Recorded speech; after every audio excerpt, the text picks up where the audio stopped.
Hello fiber friends, and today we will be learning the Tunisian crochet mock rib stitch. And just like any fiber art, we will be starting with our slip knot, where you take your yarn, you flip it over itself to where you create the X. Right here you will hold that X in place so that you can keep that loop that you created on the side. Take your index and thumb finger and insert it from behind the loop and pinch onto your working yarn that is attached to your big ball of yarn, and you pull it through that loop, and that will be your slip knot. Today we will be using a 10mm Tunisian crochet hook, just so that these stitches are easier to see. For this one, you basically insert it into that loop and then you pull, and right there is your slip knot.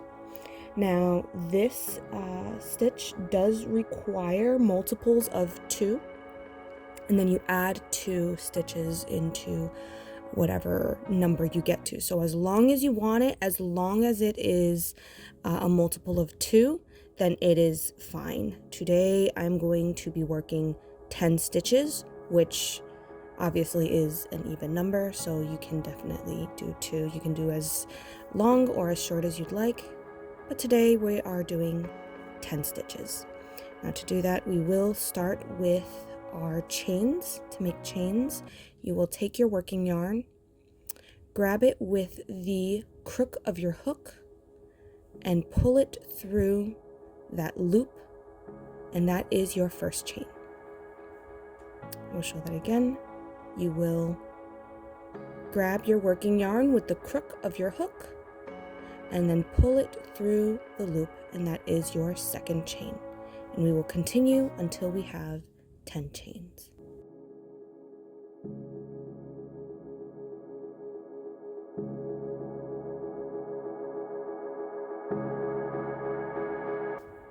So we have our 10 chains. Now what we are going to do is we are going to flip it over, and we are going to be working in these back bumps, these little bumps that show up in the back. Now for me, I like to use the little end of my hook right here to slide into these back bumps, because it makes it so much easier than trying to push this part of the hook into each one. Right here, and what we're going to do is we're going to skip the first bump, which will be right here, and go on to our second bump right there.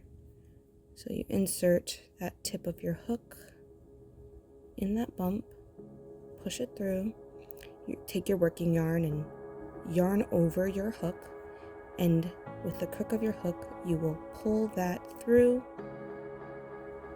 that bump. We'll show that again in the next bump right here. You will insert your hook into that bump, push it through, take your working yarn and yarn over, and with the crook of your hook pull it through that loop.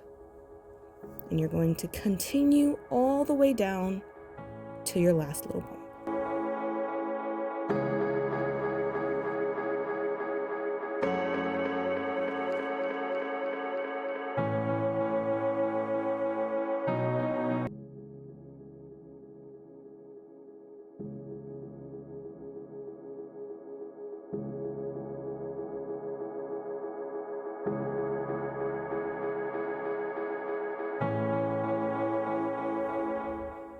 Alright, so this is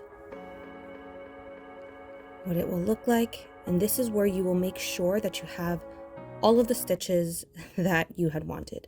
I wanted to have 10 stitches, so it's 1, 2, 3, 4, 5, 6, 7, 8, 9, and 10. It is very easy to skip a stitch at this point or skip a bump, but definitely always make sure that it is the amount of stitches that you want it to be. Now, once we are finished with making those little loops, we are going to take our yarn grab it with the crook of our hook and pull it through one of those loops that we have just made. Then we're going to grab that crook, or grab that yarn again and pull it through 2 loops.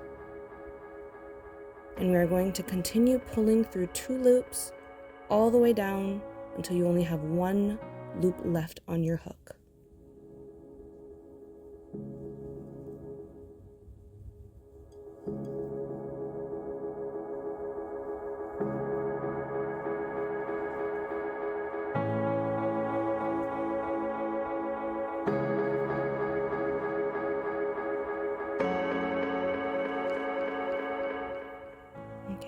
Now this is what's considered a foundation chain. Most Tunisian crochet will begin this way. And that is how that looks. Now, this has a special stitch called the Twisted Tunisian Simple Stitch. This is a little difficult. I would say this is not a beginner stitch at all. I would say it's a little more intermediate. But again, once you get very comfortable with it, or once you practice it enough times, it does become easier with time, like most things. So with this, our first loop on our hook, it counts as our first stitch right here. So that means we will be skipping this first loop right here that's on the outside. Because this counts as our first stitch, we skip this one. Now, what we're going to do is we find that next loop, and that vertical bar right here, that's the closest to us. We're going to insert our hook right through that vertical bar. Now what we're going to do, instead of yarning over, we're going to hook that bar into the crook of our hook and spin our hook upward.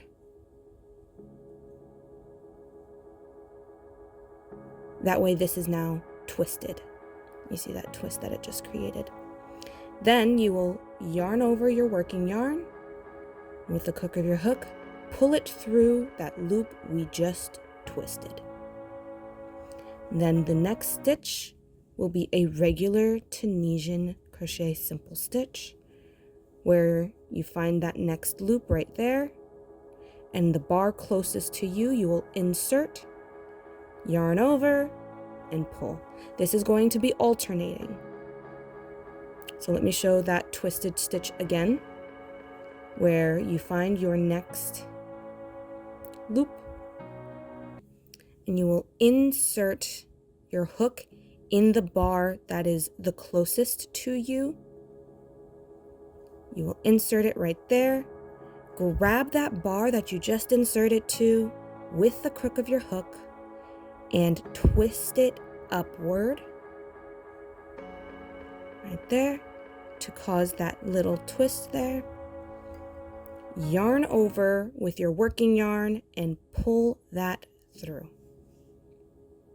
And then again, we will do another simple stitch where you find your next loop, insert in the bar that's closest to you, yarn over and pull through. And you will work that all the way down to the end.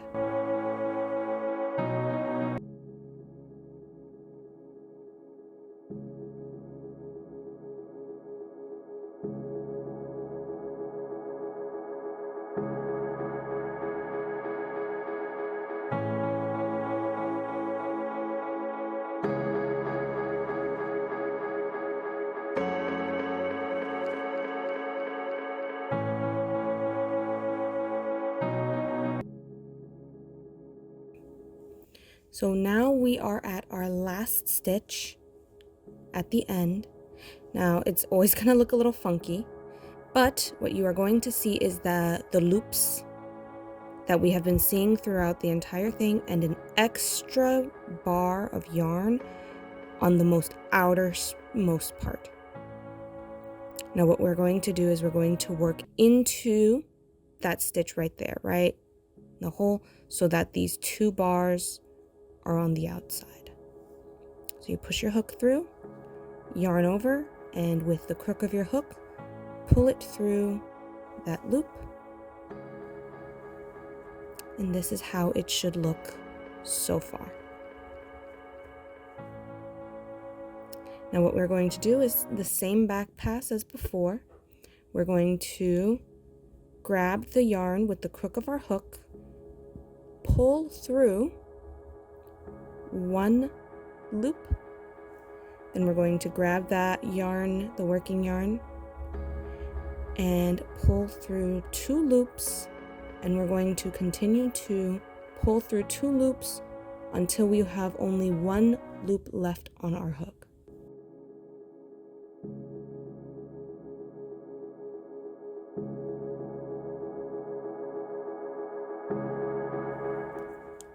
Okay, this is how it looks so far.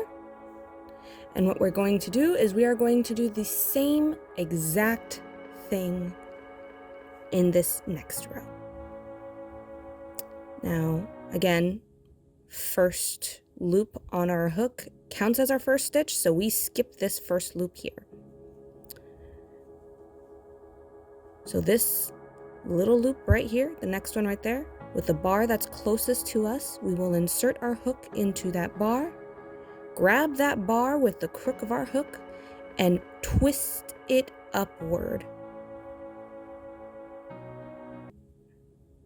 Just like that.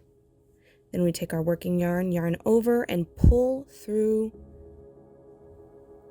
that loop we made by twisting it. Then we do the simple stitch where you find your next loop right here.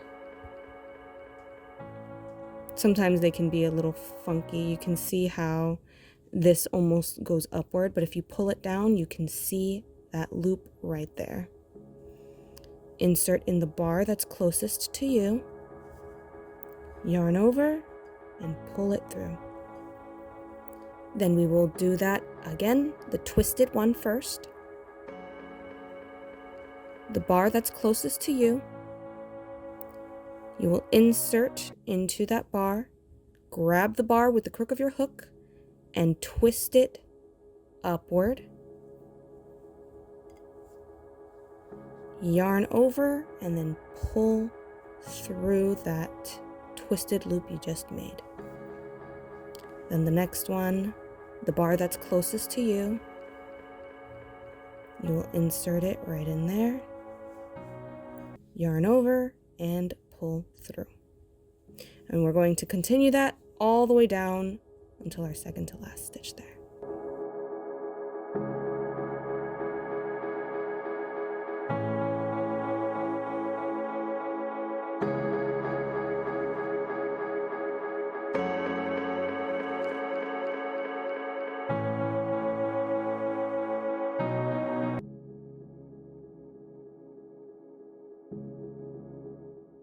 Okay, now we are on our last stitch right here.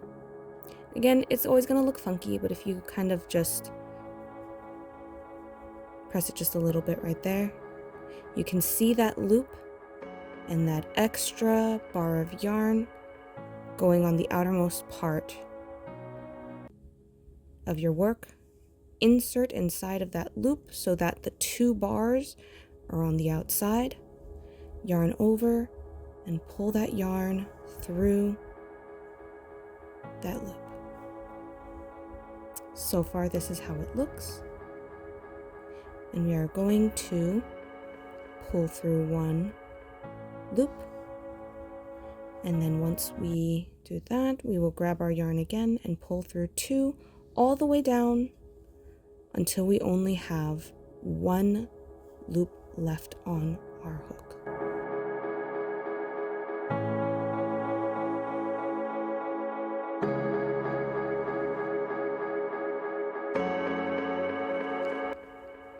And that is how it looks so far. I'm going to continue working this pattern just so that you can have a larger point of reference and you can see it a little more fully. I'll do that off camera. Ba-da-da-dum. So this is the Tunisian crochet mock rib stitch. It is a little dense. It doesn't curl nearly as much as some of the other ones, and it drapes very well. So it is pretty, like, it moves very well, but it is pretty dense. There are some holes in it just because I used a 10mm Tunisian crochet hook. And yeah, for all of my left-handed crafters, you get to see the color of the month first. Alright, well, I hope this tutorial was helpful and that you can make gorgeous pieces as well. Alright, happy crafting!